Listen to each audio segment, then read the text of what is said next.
छुट्टी का दिन था। सभी छुट्टी अपने तरीके से बिता रहे थे, पर एक कविता ही थी जिसकी छुट्टी कभी नहीं होती थी। वह हर दिन के तरह किचन के कामों में लगी हुई थी। सबको एक साथ लॉबी में बैठा देख कविता शाम की चाय लेकर वहीं आ गई। सच है, छुट्टी वाले दिन एक साथ चाय पीने का मज़ा ही कुछ अलग होता है। अनुज हमेशा की तरह अपना लैपटॉप लेके बैठे थे। माँ बाबूजी टीवी देख रहे थे। दोनों बच्चे सलोनी और अंकित मोबाइल पर गेम खेलने में लगे हुए थे और ननंद रितु अपना मोबाइल कान में लगाए किसी से गप्पे मारने में बिजी थी। चाय के खाली कप किचन में रखने के बाद वह सबसे पूछने आ गई, आज शाम के खाने में आप लोग क्या खाएंगे? बता दो, वही बना लूँगी। मम्मा, आपके पास खाने के अलावा कोई दूसरा टॉपिक नहीं है क्या? अंकित मोबाइल में नज़रें गड़ाए हुए बोला, कुछ भी बनाना भाभी, पर देखना ज़्यादा ऑयली ना हो। आपकी सुबह वाली कचौड़ियाँ खाकर मेरी डाइटिंग का तो सत्यानाश हो गया है। रितु ने अपनी राय दी, कुछ भी बना लो यार, यह क्या होटल के बैरे की तरह आकर पूछने लग जाती हो? अभी दोपहर वाला हजम नहीं हुआ, तुम्हें शाम की फिक्र लग गई? एक ओटीपी आने वाला था, तुम्हारे इस खाने के चक्कर में निकल गया। खैर छोड़ो, यह सब तुम क्या जानो, तुम्हारी दुनिया तो बस घर और किचन तक ही सीमित है। अनुज अपना लैपटॉप लेकर स्टडी रूम में चले गए। एक छुट्टी के दिन भी चैन नहीं लेने देती हो मेरे बेटे को। अरे, खाना बनाने में टाइम ही कितना लगता है, जो अभी से पूछना शुरू कर दिया। बेचारे का सारा मूड ही खराब कर दिया। माँ जी कहाँ चुप रहने वाली थी। मैं क्या सोच रही हूँ मम्मा? अपमान से स्याह पड़े अपने चेहरे और आंखों में छलक आई नमी को पोंछ वह सोनाली की आवाज़ सुनकर ठहर गई।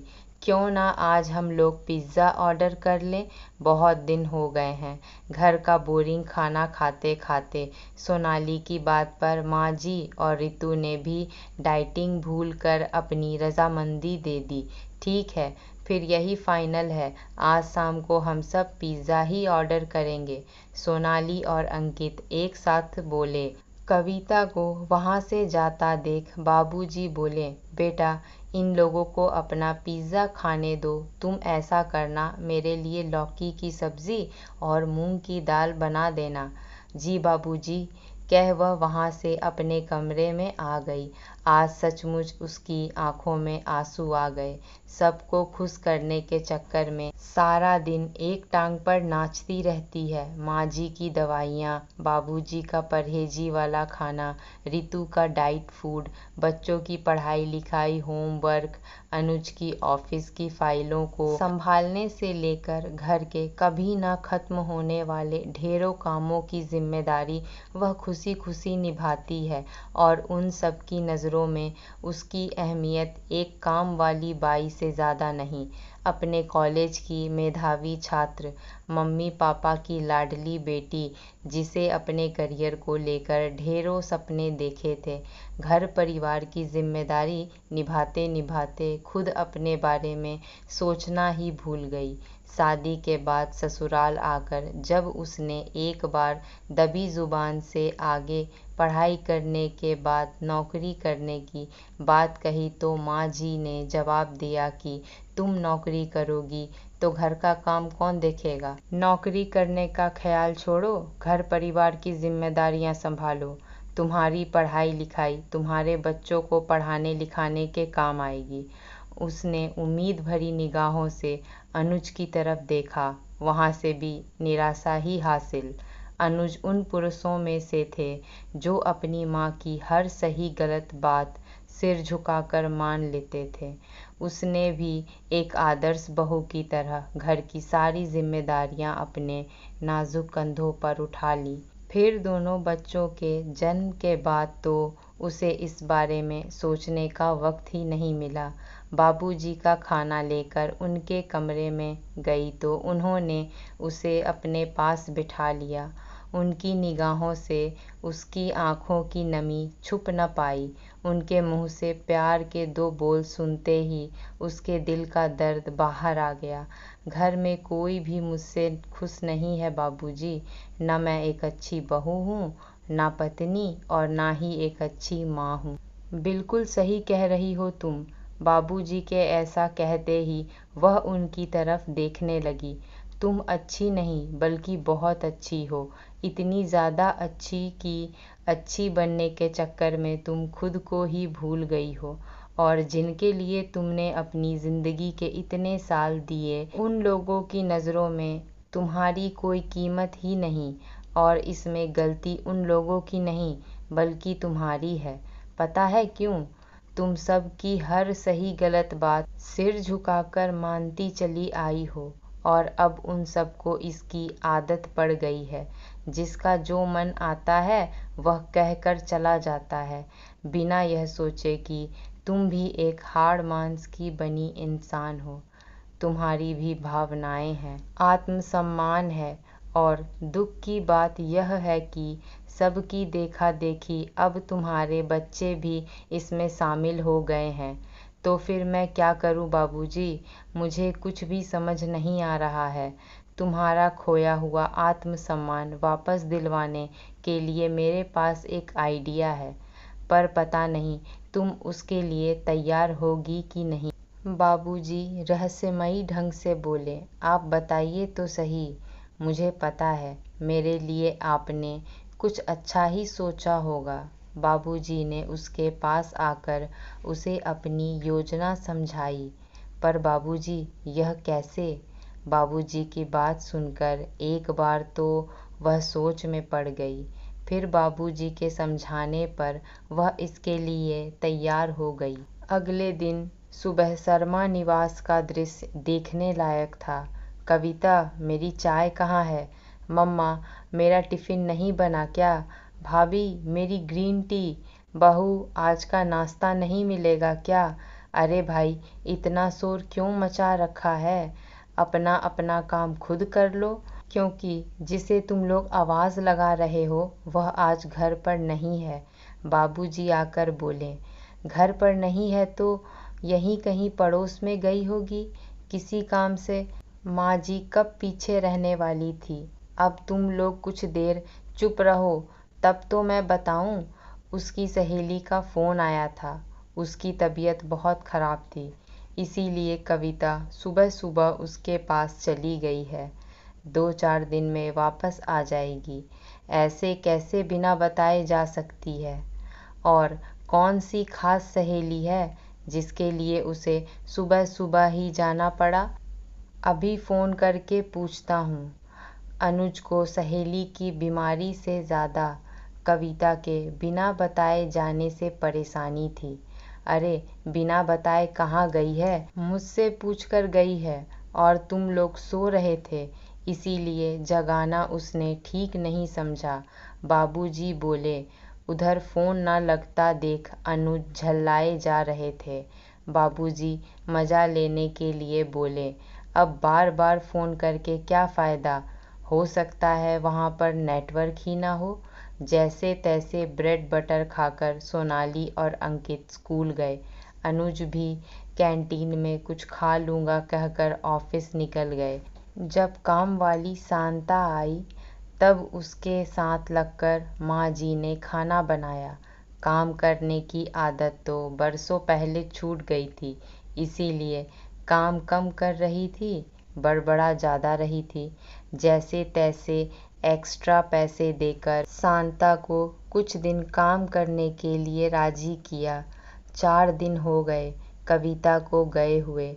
कभी सोनाली का टॉप नहीं मिलता, कभी अंकित का जुराब। रितु काम करके इतनी परेशान हो गई कि जिम भी नहीं गई। दोपहर में खाना देखकर सोनाली भड़क गई। यह कैसा खाना है? चावल बिल्कुल हलवा हो गए हैं, सब्जी में इतनी ज़्यादा मिर्च और दाल में पानी भरा हुआ है। बुआ, दादी, प्लीज़ आप लोग कुछ बना लिया करो। शांता आंटी का खाना तो मैं नहीं खा सकती। पता नहीं मम्मा कब वापस आएगी। सलोनी की बात सुनकर माँ जी गुस्से से बोली, अब जो बना है चुपचाप खा लो। तुम्हारी माँ ने भी तुम्हारे नखरे उठा उठा कर तुम्हारा दिमाग खराब कर दिया है। सोनाली गुस्से से बिना खाना खाए उठकर अपने कमरे में चली गई। शाम की सैर से लौटकर बाबूजी ने बताया कि कविता का फ़ोन आया था। उसकी सहेली की तबीयत अब कुछ ठीक है, 1-2 दिन में वापस आ जाएगी। 1-2 दिन में नहीं, मम्मी से बोलिए जल्दी से जल्दी वापस आ जाए। मंडे से मेरे टेस्ट शुरू हो रहे हैं। पढ़ाएगा कौन? अंकित परेशान होकर बोला। अगले दिन शाम के वक्त कविता को टैक्सी से उतरते देख सबकी जान में जान आ गई। सोनाली और अंकित तो उसके पास से हट ही नहीं रहे थे। मम्मा, आप कहाँ चली गई थी? पता है आपके बिना हम लोग कितने परेशान हो गए थे। हमारी सारी यूनिफॉर्म गंदी हो गई है। आज तो मुझे बिना प्रेस की यूनिफॉर्म पहनकर स्कूल जाना पड़ा। सोनाली की बात पूरी नहीं हुई कि अंकित बोल पड़ा, मेरी तो जुराब ही नहीं मिल रही थी, गंदी पहनकर जा रहा था। बिना पॉलिश के जूतों की वजह से मुझे पनिशमेंट भी मिली। स्कूल में कैंटीन और घर में शांता आंटी के हाथ का खाना खाकर खाने का मन ही नहीं करता था। थैंक गॉड कि आप वापस आ गई हो। बच्चों की आवाज़ सुन माँ जी और अनुज कमरे से बाहर आए। बड़ी जल्दी वापस आ गई। जरा पूछो तो अनुज, इससे कि ऐसी कौन सी सहेली है जो घर वालों से बढ़कर हो गई, जिसके लिए मैडम बिना बताए घर से चली गई। अब चुप क्यों हो? सुनाई नहीं दे रहा है कि माँ कुछ पूछ रही है? अनुज के सवाल भी शुरू हो गए। बातों से उस दिन मेरा बहुत दिल दुखा था। मेरी परेशानी देखकर बाबूजी ने मुझे कुछ दिन के लिए मम्मी पापा के पास जाने को कहा। उनकी बात मानकर मैं मम्मी पापा के पास चली गई थी। वैसे भी मेरी बातों से सबको परेशानी ही होती, इसीलिए मैंने आप लोगों को फ़ोन भी नहीं किया।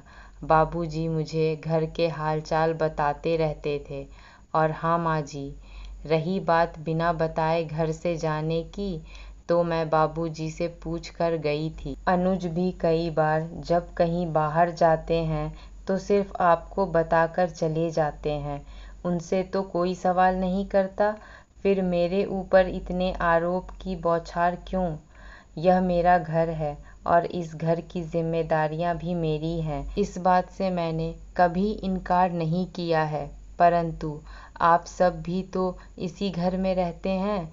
इस नाते इस घर की जिम्मेदारियों में कुछ हिस्से तो आप लोगों का भी है।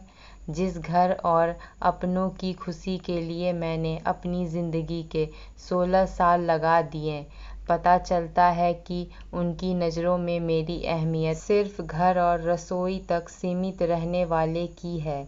मेरे हाथ का बना खाना खाकर आप लोग बोर हो गए हैं, लेकिन अब मेरी आंखें खुल गई हैं और साफ नज़र आ रहा है, मैं भी एक जीती जागती इंसान हूँ। मेरे भी कुछ सपने हैं। इस घर के अलावा भी कोई दुनिया है और मैं कोई अनपढ़ गंवार नहीं, पोस्ट ग्रेजुएट हूँ। गलती मेरी ही है कि मैंने अपने बच्चों को भी कुछ नहीं सिखाया। इसीलिए अब वक्त आ गया है कि सभी लोग अपने अपने हिस्से की जिम्मेदारियां समझें, जिससे मुझे भी अपने लिए कुछ वक्त मिल सके। और हाँ बच्चों, आप लोग अब बड़े हो गए हो। अपने छोटे मोटे काम, जूते पॉलिश करना, अपना बैग लगाना, यूनिफॉर्म प्रेस करना खुद कर सकते हो। रही खाना बनाने की बात, तो अब मैं शाम का खाना बनाने की जिम्मेदारी रितु की है। मैं नहीं चाहती कि मेरी प्यारी ननद को अपने ससुराल में मेरी तरह ताने सुनने को मिले कि मायके वालों ने कुछ भी नहीं सिखाया। कविता को इस तरह बोलते पहले किसी ने नहीं सुना था। सब हैरानी से उसे देख रहे थे। उसे पता था कि इतनी जल्दी कुछ नहीं बदलने वाला, पर अपने आत्मसम्मान की खातिर अपनी आवाज़ उठाकर उसने एक शुरुआत तो कर दी थी, और अपने आत्मसम्मान को पाने की। कौन सी सहेली? किसकी सहेली? मैं किसी सहेली के घर नहीं गई थी। आप लोगों के लिए आवाज़ बुलंद करना अभिमान नहीं, स्वाभिमान कहलाता है। सॉरी मम्मा, हमसे गलती हो गई। हम धीरे धीरे सब काम सीख लेंगे, पर आप प्रॉमिस करो कि हमें छोड़कर फिर कभी नहीं जाओगे। सोनाली और अंकित उसके पास आकर बोले।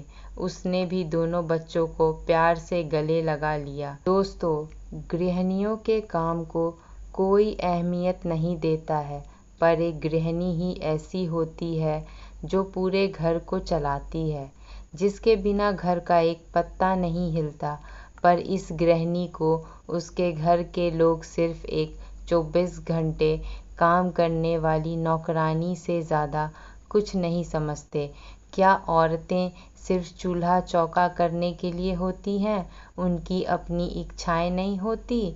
वह अपने जीवन में आत्मनिर्भर बनना चाहती हैं, और यह उनका हक है। दोस्तों, हमारी कहानी कैसी लगी हमें कमेंट में ज़रूर बताएं। ऐसी ही पारिवारिक कहानियों को सुनने के लिए हमारे चैनल को सब्सक्राइब करना ना भूलें। धन्यवाद।